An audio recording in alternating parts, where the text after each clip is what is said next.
بسم اللہ الرحمن الرحیم۔ پیارے واقعات کے معزز سامعین، السلام علیکم۔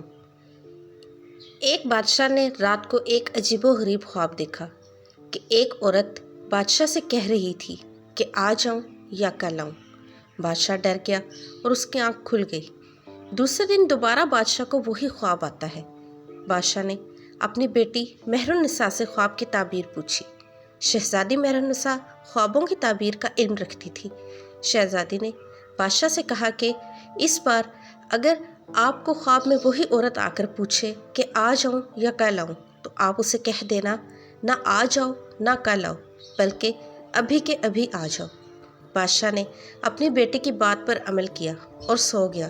رات کو وہی عورت خواب میں آئی اور پہلے والا ہی سوال کیا تو بادشاہ نے عورت سے کہا، تم ابھی کے ابھی آ جاؤ۔ یہ سن کر عورت مسکرائی اور غائب ہو گئی۔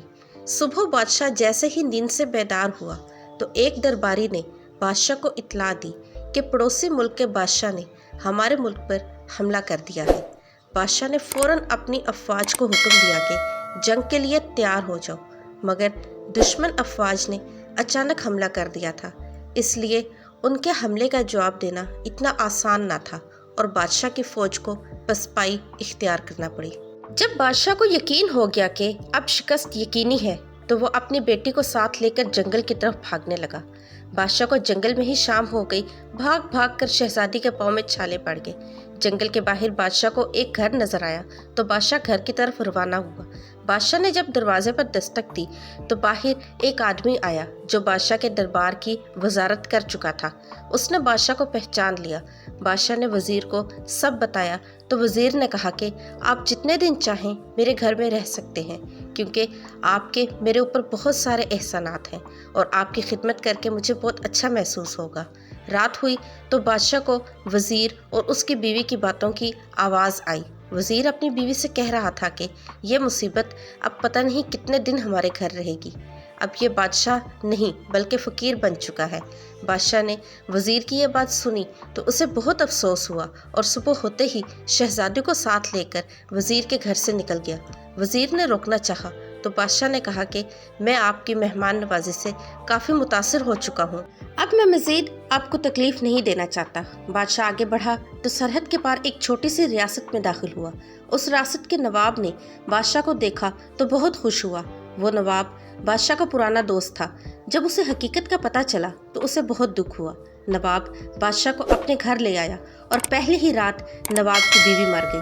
نواب ایک عامل کو اپنے گھر لے آیا تو عامل نے اپنے عمل سے نواب کو بتایا کہ جو مہمان آپ کے گھر ٹھہرے ہیں یہ آپ کے لیے منحوس ہیں۔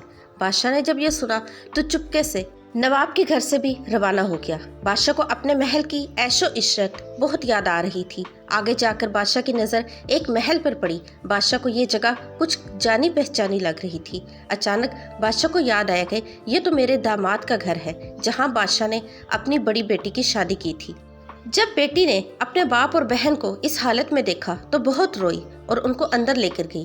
تھکا ہارا بادشاہ جب سونے لگا تو اس کی نظر چھت پر لگے ایک سونے کے فانوس پر پڑی۔ جب اس نے غور سے دیکھا تو فانوس کو ایک دیمک نما کیڑا کھا رہا تھا۔ بادشاہ جلدی سے اٹھ کر بیٹھ گیا، کہیں فانوس میرے اوپر ہی نہ آ گرے۔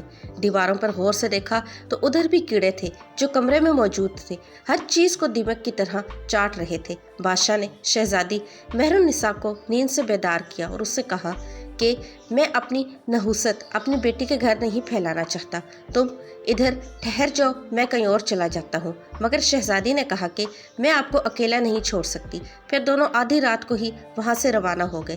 صبح کی اذان کے وقت دونوں باپ بیٹی کو ایک جھونپڑی نظر آئی جس کے اندر سے دھواں نکل رہا تھا۔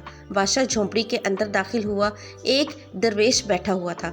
بادشاہ نے درویش کو سلام کیا تو درویش نے کہا، تم نے خواب میں عورت کو آج ہی بلا لیا، اچھا کیا، اگر کل بلاتے تو مشکل میں پھنس جاتے۔ بادشاہ درویش کی بات سن کر حیران ہوا۔ پھر درویش نے کہا کہ تم نے خواب میں جو عورت دیکھی تھی وہ اصل گردش تھی جو برا وقت لے کر پوچھتی تھی کہ آج آؤں یا کل۔